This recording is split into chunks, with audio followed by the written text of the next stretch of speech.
Bismillahirrahmanirrahim. Assalamualaikum warahmatullahi wabarakatuh. Alhamdulillah, puji dan syukur senantiasa kita panjatkan hanya kepada Allah Subhanahu wa taala, zat yang telah memberikan kita kemudahan demi kemudahan, dan banyak sekali hal-hal yang Allah mampukan kita untuk kita lakukan pada hari ini, dan kita bersyukur karena Allah memampukan dan memberikan kita waktu luang. Tanpa Allah tidak ada satupun yang akan terjadi, dan tanpa izinnya tidak ada satupun yang bisa kita lakukan. Dan karena itulah kita memohon kepada Allah agar setiap waktu luang yang Allah sampaikan kepada kita, dan setiap waktu luang itu kita memohon pada Allah agar Allah memampukan kita untuk melakukan perkara-perkara yang terbaik. Karena sesungguhnya kehidupan ini hanyalah sebuah pengantar untuk sebuah kehidupan yang lebih kekal. Maka siapapun yang memanfaatkan kehidupan ini dengan sebaik-baiknya, pasti dia mendapatkan pahala-pahala yang terbaik. Dia mendapatkan balasan-balasan yang terbaik. Tapi siapa yang menyia-nyiakan kehidupan di dunia ini, maka pastilah dia akan mendapatkan juga balasan-balasan yang dia tidak inginkan. Maka Bapak Ibu sekalian, kesuksesan kita di akhirat itu ditentukan oleh kesuksesan kita di dunia. Maka dunia ini perkara yang wajib untuk kita ambil, perkara yang wajib untuk kita kuasai, perkara yang wajib untuk kita bisa untuk manfaatkan dan maksimalkan. Karena Bapak Ibu sekalian, ada banyak sekali orang-orang yang berpikir seolah-olah kalau dia beragama, seolah-olah dia harus meninggalkan dunia. Seolah-olah dia itu harus di dunia itu tidak maksimal. Makanya kalau ada orang misal dia pakai peci, dia punya jenggot panjang, seolah-olah dia seorang ikhwan, seolah-olah dia seorang yang belajar agama. Kalau dia miskin orang bilang wajar. Kenapa? Seolah-olah kalau andaikan orang itu kelihatan muslim dan dia miskin itu kayak wajar. Tapi kalau seandainya orang-orang itu kaya, dia kemudian punya rumah yang bagus, atau dia punya rumah yang mewah, atau dia punya usaha yang bagus, dia misalnya di kehidupan dunia sukses, terus dia bilang, ya saya muslim, orang kayak nggak percaya. Kenapa? Karena seolah-olah menjadi muslim itu kayak nggak boleh sukses. Dan sebaliknya, kalau orang-orang yang mau jadi muslim, dia harus misalnya meninggalkan dunia. Konsep itu tidak ada di dalam Islam. Bahkan Islam adalah agama yang mengajarkan agar orang itu bisa sukses di dunia. Karena sukses di dunia itu adalah ciri sukses di akhirat. Yang harus kita definisikan suksesnya itu. Karena selama ini orang menganggap sukses sama dengan materi. Nah, itu yang salah. Tapi kalau muslim itu sukses, itu harus. Tapi tidak harus kaya. Paham sampai di sini ya? Sukses di dunia itu harus. Tapi kaya itu tidak harus. Karena sukses tidak mesti kaya. Paham sampai di sini ya? Itu adalah seorang muslim. Maka orang-orang yang beragama itu akan terlihat bahwasanya dia itu benar dalam beragama atau benar dalam belajar agama kalau hidupnya di dunia sukses. Tapi kalau dia belajar agamanya salah, pasti hidup di dunianya bermasalah. Misal, dia nggak punya teman, tapi dia bilang dia beragama, itu bermasalah.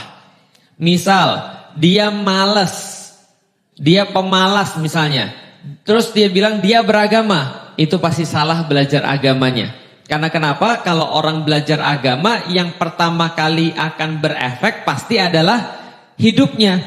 Maka kenapa kita datang ke sini belajar tentang Islam? Ya karena kita tahu efek daripada belajar Islam itu pertama kali terlihat pada apa? Pada bagaimana cara hidup kita. Kalau kita berkeluarga berarti kelihatannya pada keluarga. Kalau kita berteman kelihatannya pada bagaimana cara kita berteman. Kalau kita jadi seorang ibu, kelihatan bagaimana cara kita mendidik anak-anak kita.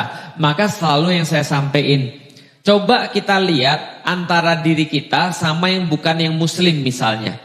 Bukan pengen merendahkan orang yang bukan muslim, bukan. Cuma pengen ngasih tahu orang-orang yang muslim aja. bahwasanya kalau Anda menjadi seorang muslim dan belajar tentang agama Islam, berarti pasti ada perkara-perkara yang berbeda antara Anda dengan yang bukan muslim. Masuk akal gak? Masuk akal ya. Contoh misalnya, kalau mereka milihnya A, berarti ya harusnya ibu milihnya enggak A, karena agamanya berbeda. Karena cara hidupnya berbeda. Contoh, kalau orang-orang yang bukan muslim pergi ke satu restoran, yang dicari pertama kali apanya? Bukan B2. Yang dicari pertama kali enaknya. Mau dia babi, mau dia ayam, mau dia kambing, yang penting adalah bagi mereka enak. Pertimbangan yang kedua bagi mereka apa selain enak? Murah. Mungkin kan gitu kan ya. Lah kalau Anda pertimbangannya sama ketika nyari makanan, pertanyaannya Islamnya untuk apa? Paham gak sih maksudnya? Berarti kalau orang itu ada yang Islam, dia belajar tentang agama Islam, harusnya caranya berbeda, benar gak? Oke, kalau yang bukan muslim ketika mereka pergi ke restoran, yang pertama kali dicari adalah enak. Yang kedua dicari adalah murah. Berarti kalau dia muslim, yang pertama kali dicari apa? Paham ya sampai di sini ya? Dari situ aja udah mulai beda. Yang pertama kali dicari adalah halalnya. Kenapa? Karena orang muslim mikir, buat apa makanan enak? Enak mah cuma di lidah. Begitu sampai di sini masih ada rasa enaknya? Nggak ada lagi. Kalau sudah sampai di perut ada rasa enaknya? Malah asam rasanya.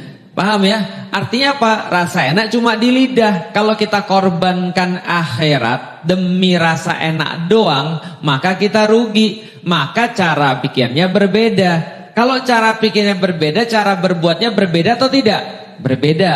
Baru yang kedua mungkin murah atau misalnya enak atau dan segala macam. Tapi pertama kali yang dipikir adalah halal atau tidak halal. Sama seperti contoh, kalau ibu-ibu nanti punya anak, bapak-bapak nanti punya anak.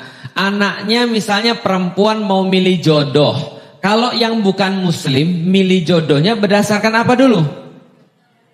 Ganteng. Oke, setelah ganteng apa lagi? Banyak uang, banyak harta. Karena tentu saja nggak ada orang tua yang mau anaknya susah. Dan salah satu yang seolah-olah yang membuat anaknya nggak susah adalah harta. Tapi kalau Anda orang muslim, Anda cuma pertimbangkan wajah dan uang aja, itu berarti Anda bermasalah. Karena Islamnya nggak ada gunanya. Paham nggak sih maksudnya? Berarti kalau dia orang muslim, pertama kali harus dijadikan patokan apa? Yang harus jadi patokan adalah akidahnya. Yang harus jadi patokan adalah bagaimana cara dia bersikap sesuai dengan agama atau tidak sesuai dengan agama. Itu maksudnya agama itu urusan duniawi. Artinya kalau orang pintar agama dengan orang gak pintar agama, gampang lihatnya hidupnya berubah atau tidak. Tapi zaman sekarang kan gak begitu. Zaman sekarang rata-rata orang dianggap pintar agama kalau hanya pintar ngaji. Betul gak?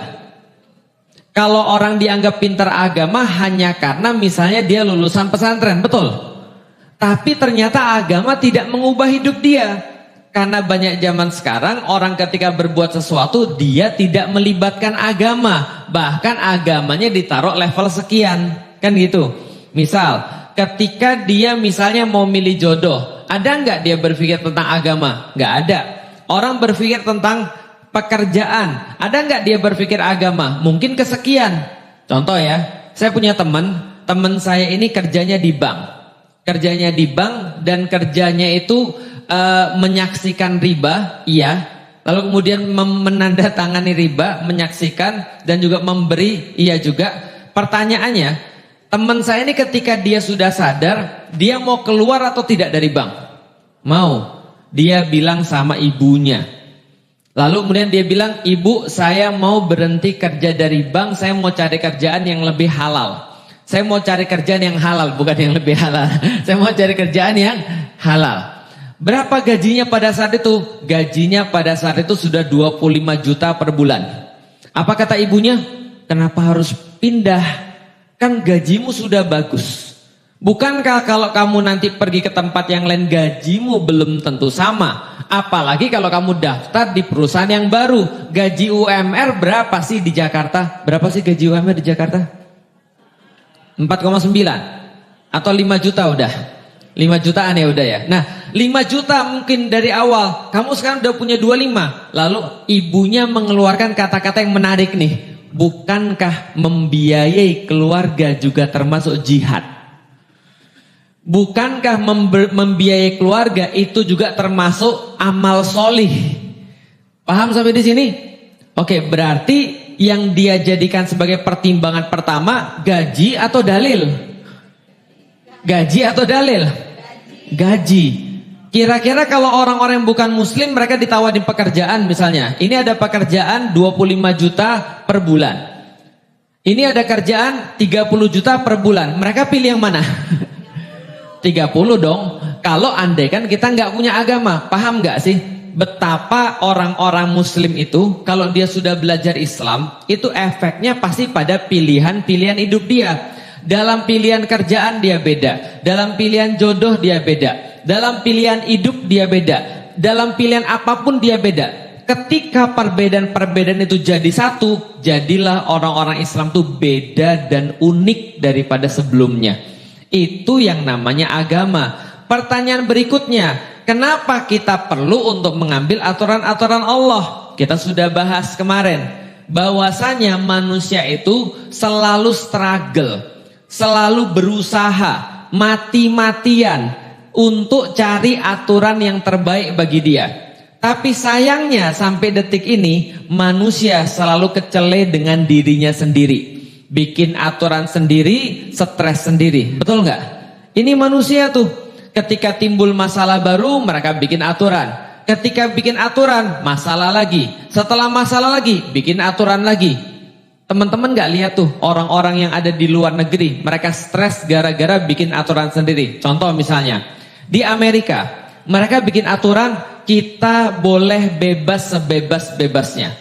Bahwa bebas adalah hak asasi manusia. Maka kita nggak bisa membatasi orang, karena orang tuh maunya bebas. Yang bikin aturan tuh siapa? Yang bikin aturan siapa? Mereka sendiri. Yang stres siapa? Karena besoknya ada seorang cewek bilang, saya memang cewek, tapi karena saya bebas mengartikan diri saya siapa, maka saya tidak mau diartikan sebagai seorang cewek. Karena saya sebenarnya adalah cowok yang terperangkap dalam seorang cewek. Sebaliknya, ada seorang cowok yang bilang, sebenarnya saya tuh cewek, tapi bentuknya cowok. Maka boleh dong ketika saya mau ganti kelamin saya mau kemudian jadi seorang cewek, maka jadilah kemudian cewek jadi cowok, cowok jadi cewek. Yang stres siapa lagi? Mereka sendiri. Contoh stres yang paling sederhana, kemarin di Amerika tuh ribut. Kenapa? Gara-gara ada cowok nih masuk WC cewek. Tahu maksudnya? Ada cowok masuk WC cewek. Cewek-cewek ngamuk lah. Lah kenapa lu masuk sini? Dia bilang sebenarnya gue tuh perempuan, cuma terjebak dalam tubuh laki-laki. Nah, membedakan perempuan yang terjebak dalam tubuh laki-laki sama laki-laki yang mesum gimana caranya? Nggak bisa kan? Lah artinya mereka sendiri yang buat aturan, mereka sendiri yang stres. Maka kemudian mereka ganti lagi aturannya. Yang boleh masuk WC ini hanyalah cewek yang cewek bener, bukan cewek yang terjebak dalam tubuh cowok atau sebaliknya. Paham sampai di sini? Stres sendiri. Kenapa? Itu belum lagi muncul masalah yang baru. Ada orang, saya mengartikan diri saya bukan cewek dan juga bukan cowok. Maka siapapun yang ngomong saya cewek bisa saya tuntut, dan siapapun yang ngomong saya cowok bisa juga saya tuntut. Bingung nggak? Bikin aturan sendiri, bingung sendiri. Itu manusia. Maka aturan yang paling pas buat manusia harusnya adalah aturan bukan yang dibuat oleh manusia. Betul? Betapa banyak di rumah tangga masalah terjadi hanya karena laki-laki merasa boleh ngatur istrinya. Benar nggak? Dan laki-laki merasa boleh ngatur istrinya, dan perempuan istri merasa bisa ngatur suaminya. Betapa banyak masalah terjadi seperti itu. Ada seorang perempuan terus bilang sama seorang laki-laki, aku tuh gak suka kamu kayak gitu. Kamu pilih mana? Temenmu atau aku? Laki-lakinya bilang, kok kamu kayak gitu sih? Emang kamu artiin bahwa aku gak bertanggung jawab? Ribut. Gara-gara si istri merasa bahwa suaminya harus ikut dengan cara dia. Dia harus bisa ngatur suaminya. Dan juga masalah terjadi ketika seorang suami mulai merasa dia harus ngatur istrinya. Padahal boleh gak istri ngatur suaminya? Nggak boleh. Boleh nggak suami ngatur istri? Boleh nggak istri ngatur suaminya? Nggak boleh. Boleh nggak suami ngatur istrinya? Nggak boleh. Nggak boleh juga. Kenapa? Karena manusia nggak punya hak untuk ngatur manusia. Itu ide dasar di dalam Islam. Jadi yang boleh ngatur suami siapa? Allah. Karena suami itu bukan punya istrinya. Suami itu yang punya adalah Allah. Berarti yang boleh ngatur istri siapa? Allah. Karena istri bukan punya suaminya, tapi istri punyanya Allah. Berarti semuanya yang boleh ngatur adalah, itu pembahasan kita dari kemarin pada bab bagaimana pernikahan itu punya niat, bagaimana pernikahan itu punya aturan dan seterusnya. Karena ide dasarnya adalah kita itu nggak bisa ngatur orang. Yang bisa dan boleh ngatur orang adalah Allah. Pertanyaannya sekarang adalah bagaimana cara memunculkan bahwasanya kita itu mau diatur oleh Allah dan istri kita mau diatur oleh Allah. Sehingga ketika itu sudah jadi, maka suaminya tinggal bilang, sebenarnya ini bukan mauku, tapi ini maunya Allah. Kemarin ada pertanyaan kayak gitu, Ustadz, istri saya nggak mau berkerudung Ustadz, sedangkan saya ini seorang suami, saya bertanggung jawab pada seorang istri, kan gitu kan ya? Gimana caranya agar istri saya berkerudung Ustadz? Kan soalnya kan ini kan dia nggak mau berkerudung, padahal saya suaminya. Nah ini paham nggak istrinya bahwasanya kerudung itu bukan dari suaminya? Karena kalau kerudungan dari suaminya, dia boleh nggak dia boleh nggak menolak? Boleh, kalau itu datang dari suaminya. Tapi kalau dari Allah, maka urusannya lain. Maka semuanya balik lagi nanti kepada akidah. Itu yang kita bahas belasan kali ketika kita ketika kita memulai kajian ini, dan tetap akan kita bahas lagi. Maka salat dan salam semoga tercurah dan terlimpahkan kepada baginda Nabi besar Muhammad sallallahu alaihi wasallam, manusia sempurna yang telah menunjukkan pada kita seperti apa berumah tangga yang sempurna pula. Karena beliaulah satu-satunya contoh bagi kita bagaimana laki-laki untuk memperlakukan wanita, dan bagaimana wanita itu menjadi wanita yang sempurna dalam pandangan rumah tangga di dalam Islam. Maka kita memohon kepada Allah, Bapak Ibu sekalian, semoga kita semua dikumpulkan di sini, dan semoga seperti ini kita dikumpulkan besok ketika di yaumil kiamah, kita pun sama-sama dikumpulkan karena kecintaan kita terhadap Rasulullah Muhammad sallallahu alaihi wasallam. Alhamdulillah Bapak Ibu sekalian, pertama-tama saya ingin bahas dulu tentang Ramadan. Karena pada hari ini beberapa di antara kita sudah memulai puasa Ramadan. Dan kenapa saya perlu menjelaskan ini? Karena memang ini adalah edukasi yang kadang-kadang sangat jarang sekali untuk dijelaskan kepada orang. Misal ya, saya sudah berumah tangga sekitar berapa tahun ya? Sebentar, nanti salah bahaya. 18 tahun, hampir salah saya. Saya sudah berumah tangga sekitar 18 tahun.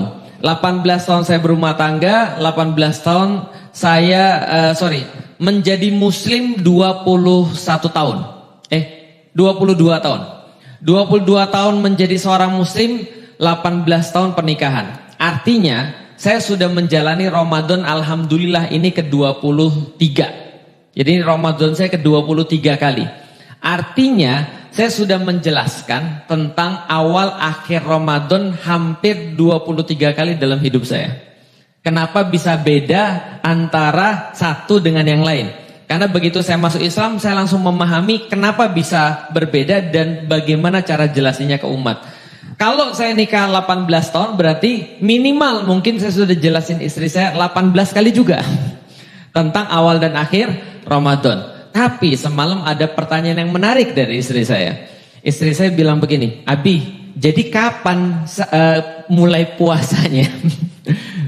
Nah, di situ saya agak merasa ke-trigger. Kenapa? Karena di HP saya banyak sekali yang nanya, Ustadz kapan puasa Ramadan mulai? Ustadz puasanya kapan? Saya kalau lagi agak kesel saya jawab, puasanya 1 Ramadan lah mulainya.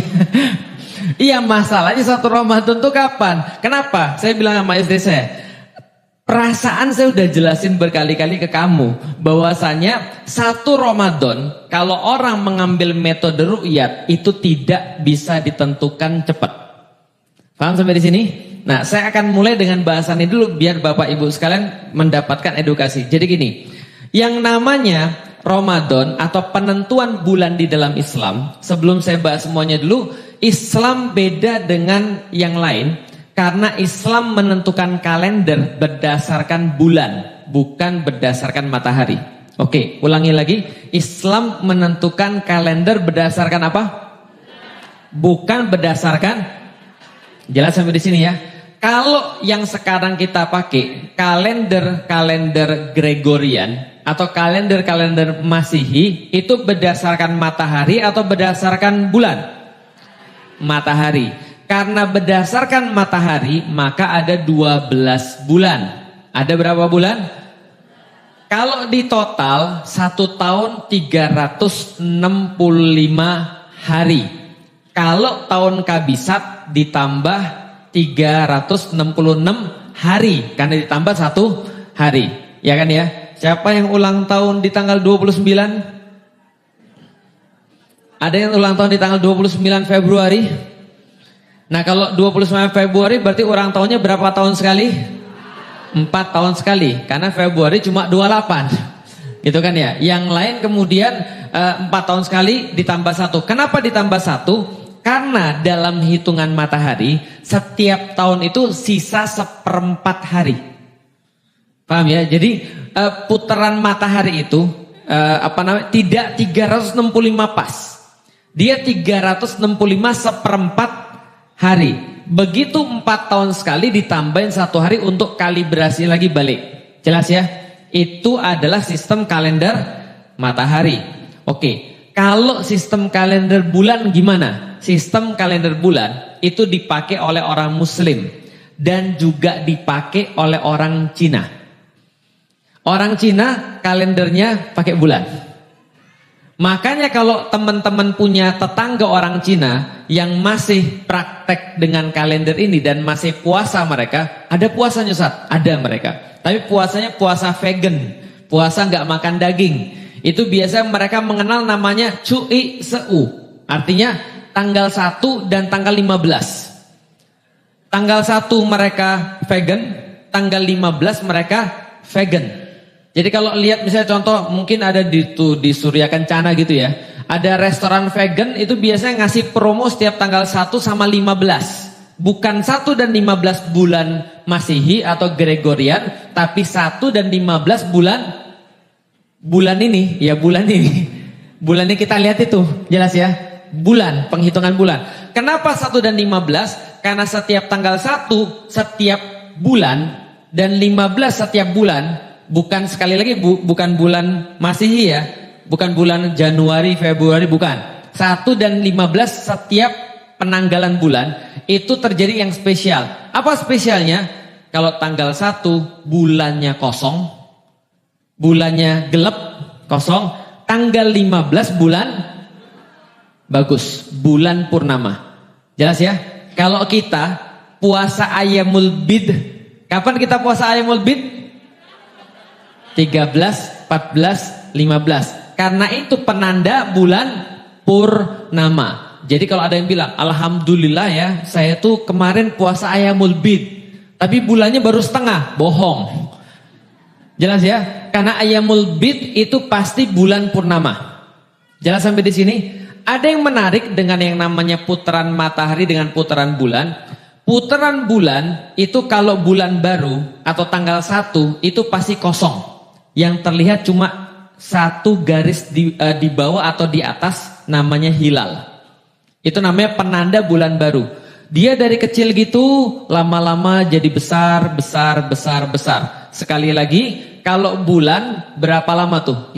Umurnya bulan berapa lama?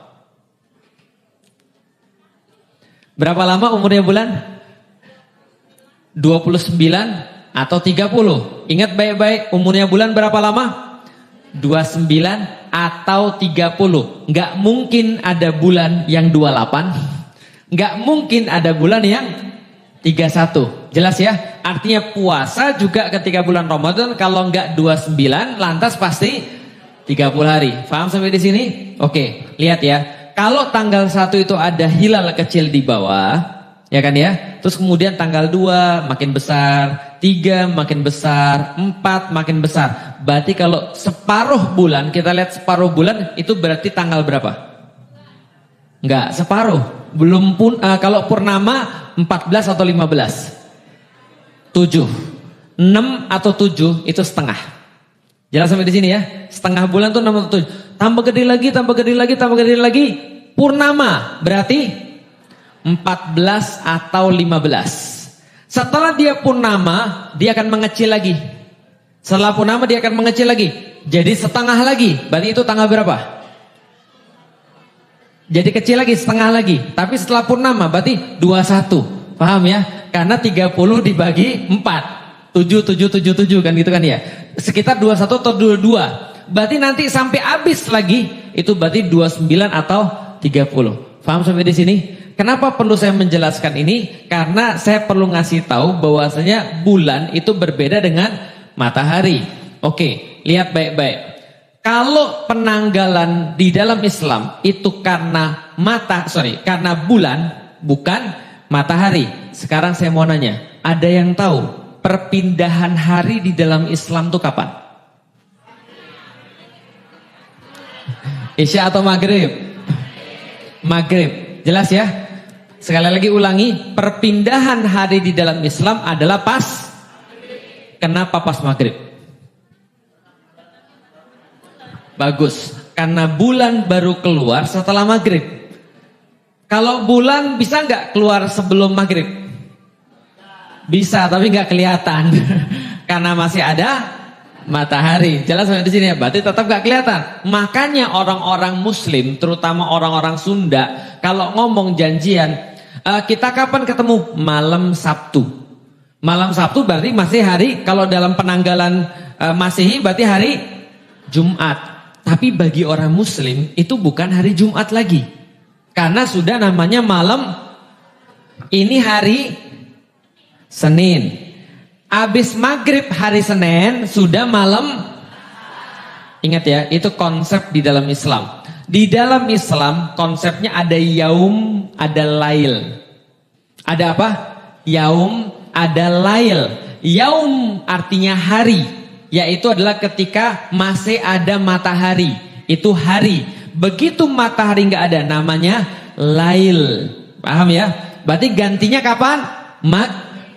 Makanya itu yang namanya Departemen Agama sidang itsbat. Itsbat artinya penetapan. Sidang itsbat itu pas kapan? Sudah mulai paham sekarang? Pergantian hari di dalam Islam kapan? Maghrib. Berarti bagi yang hari ini berpuasa, ini adalah siang hari 1 Ramadan. Bagi yang hari ini berpuasa, siang hari 1 Ramadan. Kapan malam Ramadannya? Kemarin sudah. Bagi orang yang berpuasa. Tapi yang puasanya ikut pemerintah besok, ya kan ya, tanggal 12. Berarti habis maghrib ini adalah malam 1 Ramadan. Jelas sampai di sini? Dan berarti besoknya baru hari 1. Berarti malam dulu mendahului siang. Paham sampai di sini? Oke. Kalau gitu saya mau kasih tahu bagaimana cara penetapan Ramadan atau penetapan bulan di dalam Islam. Penetapan bulan di dalam Islam dilakukan dengan cara melihat. Oke ya, kita belum bahas hisab karena saya mau bahas tentang zamannya Rasulullah dan saya mau bahas semudah mungkin bagi ibu-ibu sekalian. Gimana caranya orang mengetahui tanggal 1 di bulan adalah dengan melihat bulan. Maka Rasulullah mengatakan, sumu li ru'yatihi wa aftiru li ru'yatihi. Maka berpuasalah kalian ketika melihat bulan hilal sudah muncul, dan kalian berbuka puasalah atau aftiru, itu artinya Idul Fitrilah, adalah ketika kalian melihat bulan juga. Oke, yang dimaksud melihat hilal itu apa? Hilal Ramadan. Sebelum Ramadan ada apa? Sya'ban, ada hilal. Sebelum Ramadan ada apa? Sya'ban. Setelah Sya'ban bulan Ramadan. Setelah Ramadan bulan Syawal. Oke, coba lihat ya. Maka orang-orang ketika sebelum Ramadan mereka ngamatin bulan Sya'ban. Oke, ini sudah mau habis nih bulannya nih. Tanggal 22, 23, 24, 25, 26, 27, 28. Makin tipis tuh hilalnya. Makin tipis. Setelah 28, 29 hilang misalnya hilalnya. Oke, berarti kita menanti di maghrib ini. Itu sudah bisa dilihat tuh, karena bulannya makin kecil, makin kecil, makin kecil kan gitu kan ya. Nah, maka mereka ngelihat. Problemnya adalah ibu-ibu sekalian, tidak semua tempat di dunia bisa melihat bulan baru. Jelas sampai di sini? Tidak semua tempat. Di Indonesia itu sudah dipastikan bulan baru tidak akan terlihat di maghrib kemarin. Tidak terlihat di maghrib kemarin. Maka saya sudah sampaikan pada beberapa yang nanya, berdasarkan metode ru'yat hilal yang bersifat lokal, itu tidak akan berpuasa di hari ini. Paham sampai di sini ya? Tapi selain metode ru'yat hilal lokal, ada yang lain. Dia nggak hanya nunggu di Indonesia, karena bagi mereka ulama-ulama ini mengatakan umat muslim di dunia itu semuanya satu, betul nggak? Kalau misalnya kita di sini muslim, emang di Palestina bukan muslim? Sama, dan mereka saudara kita. Yang di Amerika muslim nggak? Sama, dan mereka saudara kita. Maka kalau mereka lihat bulan baru, kita boleh ikut berpuasa. Itu namanya ru'yat hilal global atau internasional. Bingung dah. Oke, saya ulangi. Cara melihat bulan baru adalah dengan melihat.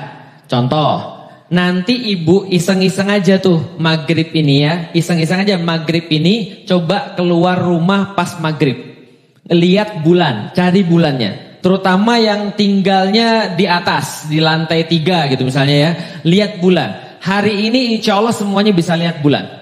Semuanya bisa lihat bulan baru. Kalau nggak mendung tentunya ya. Kalau mendung ya nasib gitu ya. Oke, bisa lihat bulan baru. Begitu ibu lihat bulan bawahnya atau pinggirnya ada sedikit gitu kan, kayak kuku gitu, warna putih bercahaya, itu namanya hilal. Itu namanya hilal. Itu penanda awal bulan baru. Karena kemarin yang bisa lihat itu gelap total bulannya. Jelas ya? Oke, berarti ibu-ibu lihat tahun. Nah, ketika ibu lihat, alhamdulillah hilal Ramadan nih, berarti besok kita puasa. Oke, itu namanya ru'yat hilal lokal. Yaitu dia cuma harus melihat di satu wilayah sendiri untuk memutuskan puasa. Pendapat siapa ini? Ini pendapat Imam Syafi'i. Kita semua madhab Syafi'i. Maka Indonesia yang bermadhab Syafi'i akan mengikuti ru'yat hilal yang bersifat lokal. Lalu orang bilang, gimana dengan Islam di Amerika? Suruh mereka lihat sendiri, gitu kan ya? Itu pendapatnya madhab. Boleh nggak? Boleh. Dipakai siapa? Indonesia. Dan Indonesia sekarang gabung tuh sama siapa? Malaysia, sama Brunei, sama siapa lagi? Singapura, katanya juga sama Filipina, gitu kan ya. Itu untuk menentukan hilal untuk satu daerah tertentu. Boleh nggak? Boleh. Dan sudah diputuskan kapan? Tanggal 12 Maret. Oke. Tapi ada juga orang yang mengambil ru'yat hilal, ngeliat juga, tapi dia menganggap bukan hanya Malaysia, Singapura, Indonesia, Brunei dan Filipina. Tapi dia bilang, semua kita tuh satu. Madhab siapa ini? Imam Hanafi, Imam Maliki, Imam Ahmad bin Hambal. Ini madhabnya adalah menganggap seluruh muslim itu satu, sehingga Ada orang yang ngelihat bulan bisa berlaku bagi semuanya. Paham ya? Oke, contoh. Saya termasuk yang mengambil itu. Berarti ketika maghrib ini di Indonesia, saya tahu tidak akan bisa dilihat. Maka saya nggak ngarepin sidang isbat itu bilang besok, bilang tanggal 11. Nggak mungkin. Karena di Indonesia nggak bisa terlihat. Maka saya tunggu kabar dari negeri-negeri muslim yang lain. Ternyata yang kemarin dapat, Saudi dapat. Beberapa tempat misalnya Maroko dapat dan segala macam. Maka hari ini saya berpuasa. Itu namanya ru'yatul hilal global atau sedunia. Mulai paham sampai di sini? Nah, setelah kemudian itu terus-menerus terjadi, datanglah datanglah pendapat yang baru. Lalu bilang begini, semua sekarang itu sudah bisa dihitung. Karena salah satu tanda kekuasaan Allah adalah Allah menjadikan matahari bergerak gitu-gitu aja, bumi bergerak gitu-gitu aja, bulan bergerak gitu-gitu aja. Maka semua bisa dihitung. Bisa dipahami ya? Maka datanglah namanya metode hisab. Atau mereka mengatakan, kami juga ru'yat. Seperti kata Rasul, melihat. Tapi kami melihat dengan ilmu. Paham ya? Maka Muhammadiyah contohnya itu sudah dari kapan tahu menentukan bahwasanya puasa itu mulai tanggal 11. Berarti ada yang agak mirip-mirip nih. Siapa yang agak mirip-mirip? Ru'yatul hilal global sama hisab. Bukan Muhammadiyah, sama hisab. Itu kan ya. Hisab sama ru'yatul hilal global mirip-mirip. Kenapa? Karena bisa nunggu sama seluruh dunia. Bisa difahami ya? Pertanyaannya, jadi kita puasanya kapan? Tergantung yang ibu dan bapak pilih. Nanti pertanyaannya lagi, Ustadz kalau gitu seperti tadi kata Bunda, lah kalau gitu gimana nanti Lailatul Qadarnya Ustadz? 28-nya Anda, 29-nya saya. Ya kan ya? Malam 28 Anda, malam 29 saya. Lah gimana Lailatul Qadarnya misalnya, atau malam 27 Anda, malam 26-nya saya. Gimana kemudian? Maka itulah Allah itu merahasiakan Lailatul Qadar. Makanya Allah tuh enggak, supaya kita tuh enggak ribut. Lah itu dirahasiakan aja kita sok tahu. Sehingga kita jadi ribut, paham gak sih maksudnya? Maka Islam itu adalah agama yang memberikan keluangan. Kecuali kalau bapak misalnya sebagai suami mengatakan, ya udah ibu supaya nggak bingung saya milih ikut pemerintah aja udah jelas tanggal 12. Karena istri saya yang nanya juga kenapa? Karena dia bingung mau nyiapin makanan atau enggak besoknya. Dan kita terawih atau enggak? Ya memang begitulah Ramadan. Dan begitulah nanti Syawal. Beritanya kalau ru'yatul hilal lokal atau global, lokal bisa ditentukan langsung pas maghrib. Yang global itu enggak bisa. Karena memang harus nunggu wilayah-wilayah yang lain. Bisa dipahami enggak sih? Nah karena kita apesnya kebetulan dapat di tahun-tahun yang enggak bisa lihat bulan. Yang bisa lihat adalah wilayah-wilayah yang lain. Oke, sekarang ada yang nanya, Ustadz, tapi kalau kita ikut Saudi misalnya, taruhlah ya, Saudi ngelihat bulan kita udah mulai puasa, bukannya di sana beda 4 jam? Betul. Tapi ingat, kalau ada orang bilang di sana beda 4 jam, betul banget. Tapi sholat itu berdasarkan matahari, puasa berdasarkan bulan. Artinya kalau sholat ikut Saudi salah Anda. Paham ya? Sekarang saya contoh, ibu-ibu jam berapa nih? Ibu-ibu jam 4 sore sholat zuhur. Loh kok sholat zuhur ibu? Iya saya ikut Saudi. Nah, itu salah. Karena kalau sholat itu harus ngelihat matahari. Tapi kalau puasa itu ada dalilnya bahwa siapapun yang sudah melihat itu berlaku bagi muslim di tempat yang lain. Tapi gimana dengan kasus-kasus yang lain? Nanti kapan-kapan saya jelasin lebih jelas lagi ya. Lebih detail lagi. Tapi yang jelas, sasaran saya bukan membuat Anda ngerti secara detail. Tapi sasaran saya cuma ngasih tahu bahwasanya perbedaan itu tidak serta-merta membuat satu dosa dan yang lain dapat pahala. Paham sampai di sini? Tapi perbedaan itu bisa jadi dua-duanya dapat pahala. Berarti mana yang benar? Puasa 11 atau puasa 12? Dua-duanya benar. Yang salah siapa? Yang nggak puasa. Jelas ya. Nah, jadi berusahalah jadi orang-orang yang berpuasa. Dan puasa ini adalah bagian daripada kita untuk melatih diri kita untuk satu frekuensi dalam keluarga. Karena gini Bapak Ibu sekalian, kemarin alhamdulillah kita sudah kedatangan Bu Eli Risman yang kemudian di sini udah nyampein banyak sekali pada kita. Dan salah satu kasih sayang beliau itu adalah ketika beliau itu sampai saking mikirin kita, beliau tuh harus sedikit keras gitu kan ya. Dan kita tahu itulah namanya orang-orang yang punya ilmu. Itu saking kemudian mereka sayang, mereka tuh gak bisa membiarkan orang-orang itu salah, atau orang-orang itu misalnya jadi sesuatu yang gak baik. Nah, kita udah banyak dibahas di sini. Dan kemarin kita sudah bahas bahwasanya seringkali problematika dalam keluarga itu karena komunikasi, betul nggak? Nah, dalam bulan Ramadan ini adalah latihan yang sangat tepat untuk komunikasi antara suami istri. Maka seperti apa? Saya saranin, kalau kemarin-kemarin kita sudah tahu bahwa ternyata masalah kita itu bukan apa yang dikomunikasikan. Kadang-kadang masalah sebagian besar daripada keluarga di Indonesia bahkan mereka nggak punya forum komunikasi. Jadi jangankan mau ngomong apa, jangankan apa yang harus diomongkan, tempat ngomong dan waktu ngomong aja nggak ada. Ramadan ini bulan yang sangat bagus. Contoh ya, nih saya mau kasih tahu ibu sekalian.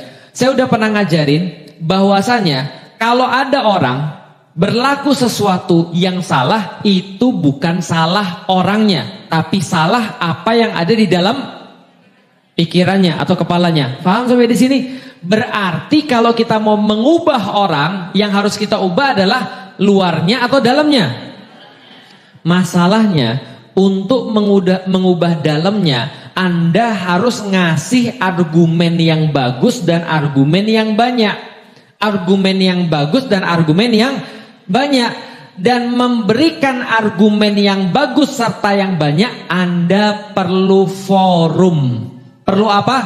Forum. Contoh, nih lihat ya.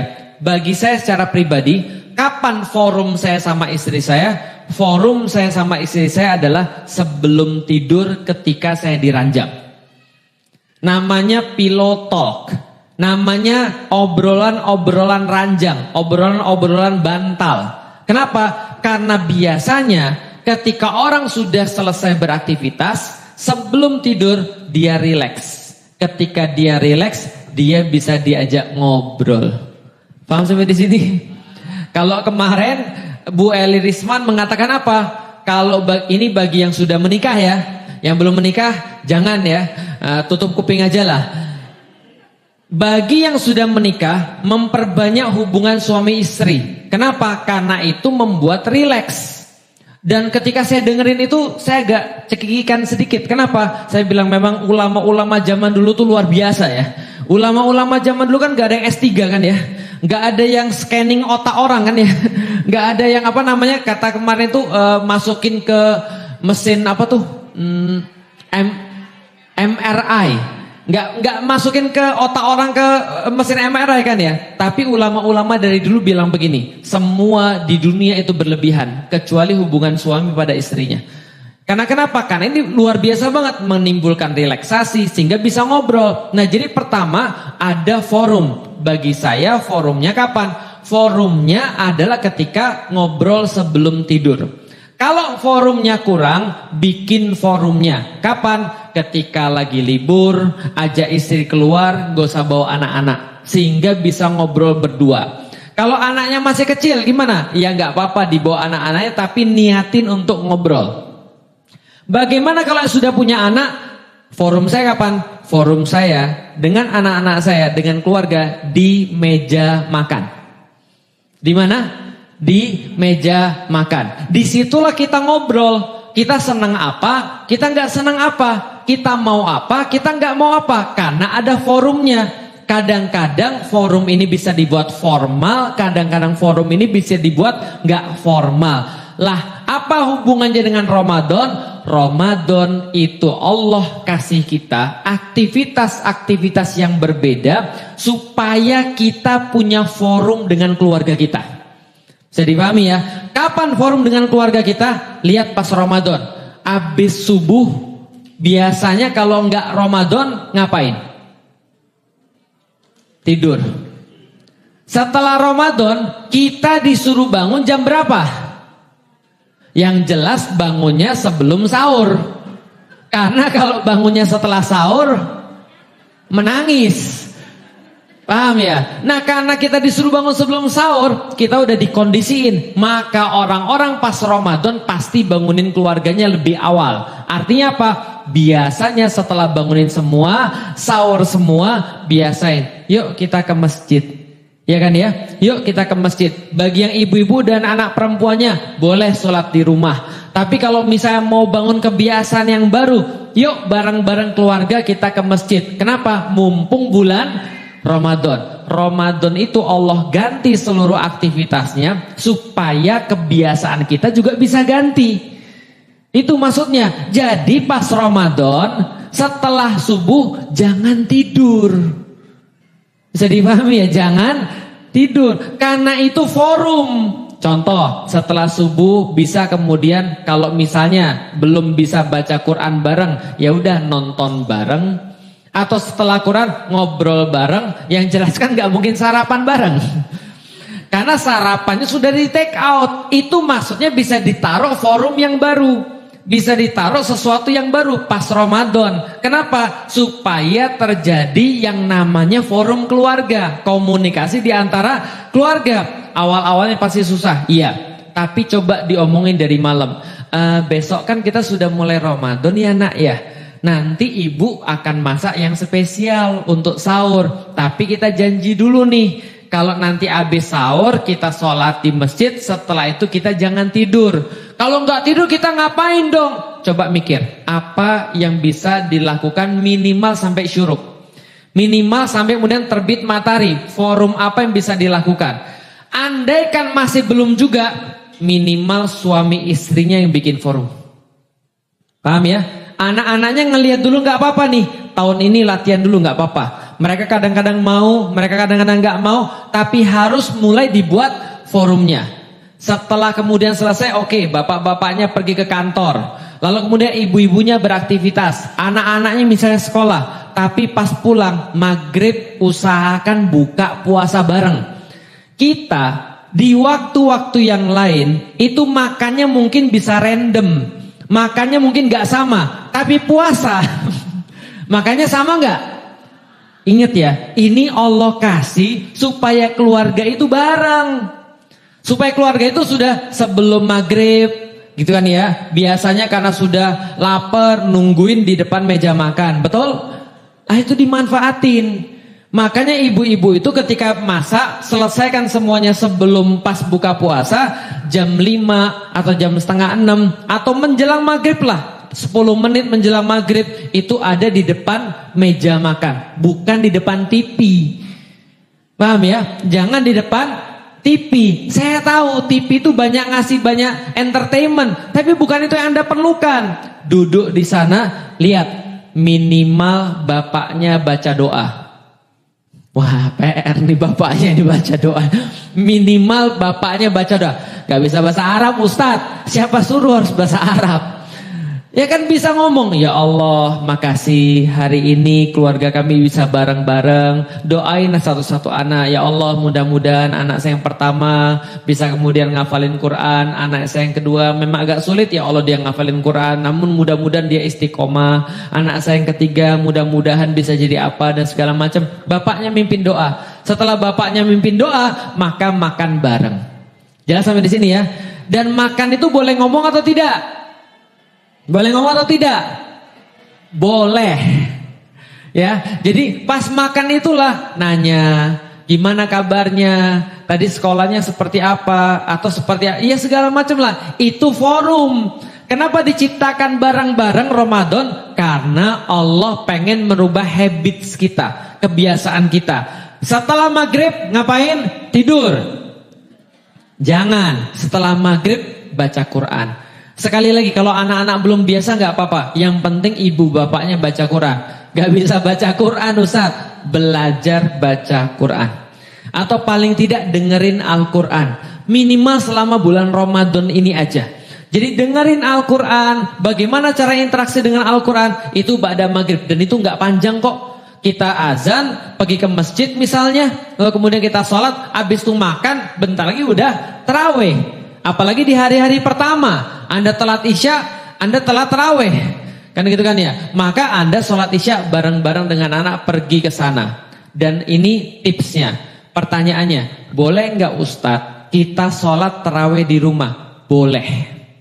Jangan sampai di sini ya. Boleh. Apalagi bapak-bapak punya niatan bahwa di Ramadan ini minimal 10 hari saya mengimami sholat tarawih. Gak ada masalah. Gak ke masjid gak ada masalah. Serius. Kalau ada niatan kayak gitu, itu bagus banget. Kenapa? Sekali lagi itu membuat ada forum di antara kita dan keluarga kita. Lah kalau anaknya sudah agak gede, kayak saya tahun ini mau minta anak saya untuk jadi imam.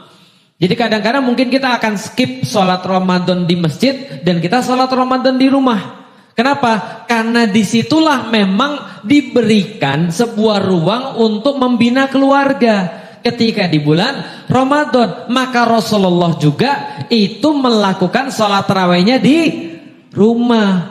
Tapi Ustadz kalau gitu di masjid kosong dong. Iya makanya jangan tiap hari. Lagian di masjid sudah disediakan kajian, di masjid sudah disediakan jamaah-jamaah, karena namanya ibadah itu akan lebih khusyuk dan lebih semangat berjamaah. Maka tadi yang saya bilang, kalau bapaknya punya niatan, ayo bikin 3 hari, 5 hari, 10 hari, biar ada forum di dalam rumah tangga. Kalau nggak ada forum itu agak susah. Tapi Ustaz, saya udah pernah coba kayak gitu Ustaz, terus saya diketawa-ketawain, cekikikan, nggak apa-apa. Karena kenapa? Sesuatu tuh awalnya kalau nggak pernah dicoba pasti akan aneh. Contoh ya, bapaknya nanti sudah selesai mimpin sholat tarawih misalnya kan ya, udah salah berapa banyak lah gitu kan ya, misalnya taruhlah. Terus setelah itu dia balik ke belakang. Dia kemudian bilang, Assalamualaikum warahmatullahi wabarakatuh. Iya, mulai yang belakang bilang, aneh nih kayaknya nih. Gak apa-apa, jalanin aja. Kenapa? Itulah pentingnya bulan Ramadan. Nanti kalau kita gak pernah mencoba, saya kasih tahu, Bapak Ibu sekalian, ada banyak sekali perkara-perkara keributan rumah tangga itu hanya karena tidak ada forum ngobrol.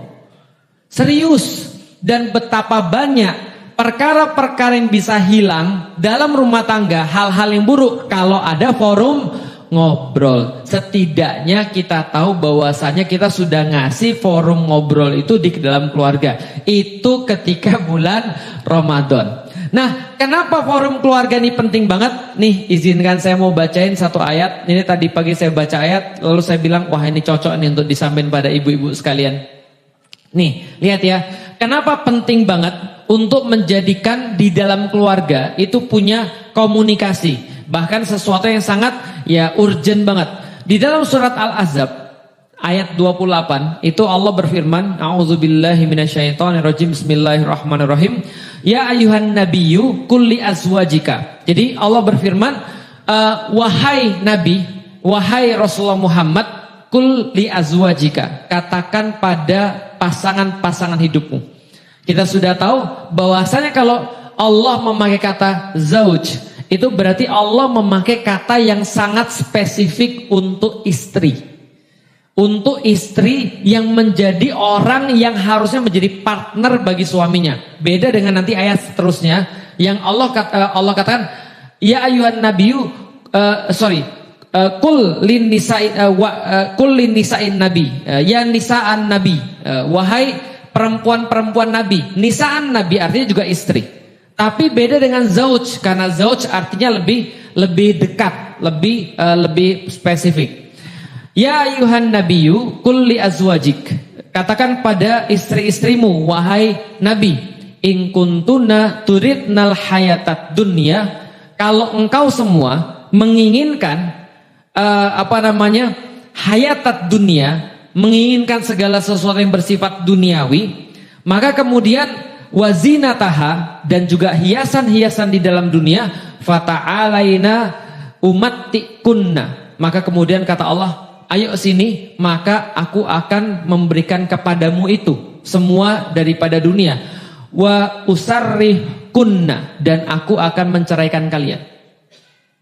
Lalu kemudian sarahan jamila, dengan perceraian yang baik, dengan pemisahan yang baik. Coba bayangin ya. Pertama kali ketika saya baca ayat ini, dulu banget, bukan tadi pagi. Yang saya pikirin adalah apa? Ini nggak main-main loh. Kenapa? Karena seolah-olah ada seorang suami bilang gini, sini, kalau kalian pengen kehidupan dunia, dan kemudian apa yang ada di dalam hiasan-hiasan dunia, ayo sini, aku ceraikan kamu dengan perceraian yang baik. Bisa dipahami ya? Keras nggak kira-kira? Agak judging nggak kira-kira? Agak judging. Tapi semakin saya memahami, saya semakin ngerti. Ketika saya kemudian merasa kayak gitu, saya langsung nyari tafsirnya. Dan saya dapat apa? Pertama, pelajarannya adalah kalau semakin berat tugas seorang suami, maka diperlukan level istri yang lebih keren lagi. Paham ya? Artinya apa? Seolah-olah Allah ingin kasih tahu, kalau bukan istri Nabi, mungkin kalian boleh biasa-biasa aja. Tapi kalau sudah levelnya istri Nabi, maka Allah nggak bisa terima perempuan-perempuan biasa. Paham sampai di sini? Fair nggak? Fair. Adil nggak? Adil. Maka kata Allah seolah-olah perempuan-perempuan itu terpilih ngikutin suaminya. Kalau misalnya dia mau biasa-biasa aja, jangan cari suami istimewa. Tapi kalau dia mau cari suami istimewa, konsekuensinya dia harus jadi istimewa. Bisa dipahami sampai di sini? Maka saya selalu bilang sama istri saya, sabar ya. Karena kenapa? Karena konsekuensimu dapat suami agak lain. Yang lain belok, satu sipit. Maka sabar, karena bisa jadi kamu akan menghadapi yang orang lain gak hadapi. Tapi kalau kamu sabar, Allah kasih pasti lebih bagus. Kenapa? Karena ini penanda yang pertama. Yang kedua, saya baca tafsirnya. Ini menurut ulama, ada yang mengatakan asbabun nuzul daripada ayat ini adalah Rasulullah Shallallahu Alaihi Wasallam mendapatkan ghanimah pada saat perang Khandaq. Mendapatkan apa? Ghanimah pada saat perang Khandaq, dan perang Khandaq itu ghanimahnya lumayan. Kenapa ghanimahnya lumayan? Karena yang dihadapi juga orang-orang lumayan. Maka ketika mendapatkan itu, orang-orang yang lain, suami-suami yang lain, nambahin bulanan buat istri. Nambahin bulanan buat istri. Terus istri-istri Nabi berpikir, kayaknya kita ditambahin juga nih. Paham di sini?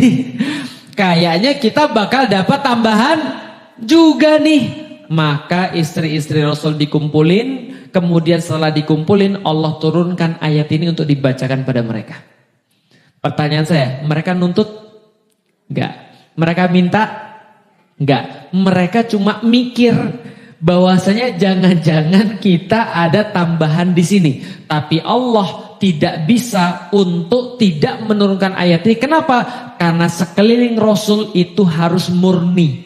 Di sekeliling Rasul itu harus pure, betul-betul semuanya karena Allah. Maka pertanyaannya, in kuntuna turidnal hayatat dunya wa zinataha. Kalau kalian benar-benar ada condong kepada dunia dan apapun yang ada di dalamnya, kalian bisa diganti. Saya dipahami saya di sini. Ini tegas atau enggak? Tegas sekali. Kenapa tegas sekali? Karena sekeliling Nabi itu semua harus satu visi. Dan apa yang terjadi? Kalau di sekeliling Nabi nggak satu visi, jangankan Nabi, kita aja stres berat. Jangankan Nabi yang kerjaannya banyak, kita aja stres berat. Contoh ya, kalau kita sebagai seorang laki-laki, kita sudah mengusahakan perkara yang terbaik untuk nyari nafkah. Semua udah dicari. Sampai di rumah, tiba-tiba istri bilang begini, kayaknya ini motor kita udah lama gak diganti. Mungkin dia ngomong biasa aja. Mungkin dia ngomong sesuatu yang kayak ya dia nggak nuntut juga sih. Dia nggak minta juga. Tapi tahu di kepala suami jadinya kayak apa? Itu kata-kata kayak tadi. Itu kayaknya motor kita udah harus diganti. Itu anak kita kayaknya udah gini-gini perlu baju baru dan segala macam. Tahu nggak di kupingnya suami terdengarnya seperti apa? Kamu nggak becus. Kamu nggak bisa cari duit. Kamu ini nggak bener. Aku udah amanahkan tapi kamu nggak bisa apa-apa. Minimal dia sedih. Maksimal ngamuk. Bisa dipahami ya. Nah kenapa? Karena dalam keluarga ini harus dijelaskan. Tujuan kita ini dunia atau tujuan kita ini adalah akhirat. Karena kalau tujuannya dunia itu standarnya beda dengan tujuannya akhirat. Maka contoh ya, yang baru-barusan nih lagi rame apa? Sekeluarga bunuh diri. Dengar ada? Mereka ngikat tangannya pakai tali, lalu bapaknya loncat, yang lainnya loncat. Naik ke apartemen. Satu yang saya kemudian bilang sama istri saya, pertama apa? Saya bingung gimana caranya suami itu, bapaknya ngasih sebuah penjelasan sehingga mereka mau mati bareng. Itu prestasi loh itu. Serius. Kenapa prestasi tau gak? Loh, itu sangat sulit loh. Sekarang saya mau nanya, bapak ibu ngiyakinin anaknya sholat, sulit atau tidak? Sulit. Banyak banget orang tua yang datang ke saya, Ustaz anak saya belum mau sholat. Lah ini bapaknya bukan meyakinkan anaknya hanya tuh sholat, tapi mau bunuh diri. Berarti apa harus dikatakan pada anaknya? Hidup kita udah benar-benar gak ada solusi lagi. Hidup kita benar-benar sudah kacau. Hidup kita sudah stres. Mungkin ada pinjol, mungkin ada segala macam dan segala macam. Yuk kita akhiri aja karena ini adalah akhir yang paling baik dengan cara bunuh diri. Sulit gak meyakinkan orang untuk bunuh diri? Berarti bapaknya berhasil untuk mengkomunikasikan ya, betul ya? Berarti kalau kita tarik ke tempat tadi, berarti bapaknya pernah bikin forum gak sama anak-anaknya? Pasti bikin forum. Paham sampai di sini? Orang mau jahat, itu harus bikin forum dulu ibu. Lah kita mau baik, masih gengsi. Paham ya? Dengan cara apa? Dengan mentransfer visi dari bapaknya pada anak-anaknya. Dalam kasus yang tadi, kenapa saya ngasih kasus yang bunuh diri? Supaya bapak ibu tahu dalam kondisi ekstrim contohnya kayak gitu, bahwasanya yang Allah sampaikan itu sama. Bahwa keluarga itu satu visi. Padahal keluarga bapak ini visinya salah. Tapi kira-kira mereka meyakinkan diri sekali dua kali. Coba ya, coba simulasi ya. Bapak pulang ke rumah terus bilang sama anak-anaknya, kita loncat bareng dari lantai 11 yuk. Kira-kira anaknya bilang apa? Oke, bapaknya telepon polisi. Kenapa? Ini bapak gue udah mulai stres. Berarti pasti bapaknya gak langsung bilang gitu dong. Bapaknya pasti ngajak ngobrol keluarga, susah banget ya hidup kita ya anak ya. Kamu juga kan diputusin sama pacarmu kan ya, misalnya. Lah kamu juga ibu kan dibenci sama orang semua kan ya. Belum lagi kamu dibully orang, belum lagi kamu di segala macam. Intinya adalah dia perlu meyakinkan antara hidup dan mati lebih worth mati daripada hidup. Betul. Pertama kali saya dengar berita ini, kalau orang yang beriman mikirnya apa? Saya bilang ya, apapun masalah dia, apapun masalah saya, andai kan ya, lebih baik saya mati dibunuh orang daripada saya mati bunuh diri. Paham maksudnya? Lah kalau kita mati dibunuh orang, masih ada ceritanya.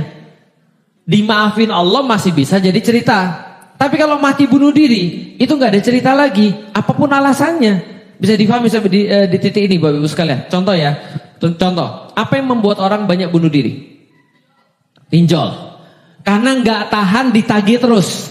Sekarang saya mau nanya, ditagih-tagih orang terus, ditagih-tagih preman terus. Oke lah Bapak Ibu punya kesalahan dan Bapak Ibu udah bertobat dari melakukan pinjaman online. Didatengin banyak orang-orang untuk kemudian minta duit. Pertanyaan saya, yang paling parah apa? Dibunuh kan? Betul kan ya? Lah terus itu kan yang paling parah, dibunuh. Masih lebih mending gak daripada bunuh diri? Lo masih lebih mending. Bisa dipahami gak sih? Struggle dan pertanyaan saya, jadi gini sebelum saya jelasin struggle. Pertanyaan saya, emang kalau ada orang ngutangin orang, lalu kemudian dia nagih, dia mau orang itu hidup atau dia mau orang itu mati? Ya dia mau orang itu hidup lah. Gak mungkin dia mau orangnya mati. Dia mau orangnya supaya bisa paham maksudnya ya? Nah artinya itu loh, struggle-nya itu di mana? Nah itu bedanya. Tapi balik lagi ke dalam visi dalam keluarga. Artinya bapak tadi itu bisa meyakinkan keluarganya bahwa ini adalah jalan yang terbaik. Pertanyaan saya, dari segi meyakinkan keluarga, sama nggak orang muslim dengan orang yang mau bunuh diri tadi? Sama. Dalam hal meyakinkan keluarganya. Sekarang saya mau nanya, sulit nggak Bapak Ibu sekalian, terutama Bapak-bapak, sulit nggak untuk menjadikan keluarga itu satu visi? Sulit nggak? Kalau nggak sulit, balasannya nggak surga. Karena sulit, itu surga balasannya. Tapi bisa atau tidak? Mulai dari sekarang bapak-bapak kalau lagi mau menyerah untuk meyakinkan keluarga sendiri untuk satu visi, bapak-bapak ingatlah orang yang mau bunuh diri itu. Ingatlah orang yang bunuh diri itu. Itu aja bisa meyakinkan loh. Lah kita tuh pengen keluarga kita mati nggak? Nggak. Tapi pertanyaannya, berarti yang sering terjadi, apa yang menjadi kita kurang usaha. Bukan kita nggak bisa. Lalu gimana caranya? Nih coba lihat ya. Coba lihat. Kalau ada orang pengen yakinin orang bunuh diri, yang harus dia share apa? Keputusasaan. Apalagi hidup kita nggak beruntung. Tuhan sudah meninggalkan kita, atau bahkan Tuhan nggak ada yang peduli sama kita. Semuanya merasa dia korban dan segala macam. Artinya apa? Semua masalah-masalah yang numpuk ini tuh harus diyakin. Masalah-masalah, tidak ada hidupnya kecuali masalah. Ini semua bisa hilang kalau kita mati. Jelas sampai di sini? Oke, kalau ada orang pengen meyakinkan bahwasanya keluarganya itu menuju pada Allah, apa yang harus dia omongin setiap waktu? Nah, di dunia ini nggak ada yang berarti. Di dunia ini nggak ada yang penting. Nilai, harta, penampilan, popularitas, nggak ada yang penting. Kamu lihat nak, kalau kamu pengen kaya nak, Fir'aun itu udah lebih kaya daripada kamu nak. Mati nggak nak? Mati juga. Lalu kemudian kalau kau pengen terkenal, Korun kurang apa terkenal tuh Korun? Abu Jahal, Abu Lahab kurang apa terkenal? Sampai sekarang dibaca orang. Tabbat yada Abi Lahab. Kalau 1,8 miliar orang muslim, 1,8 miliar itu followersnya tahu Abu Lahab. Maksudnya Bapak Ibu sekalian. Kurang terkenal apa dia? Dia terkenal, tapi dia juga mati. Korun juga mati ketimpa bumi. Kurang apa kemudian pinternya Haman?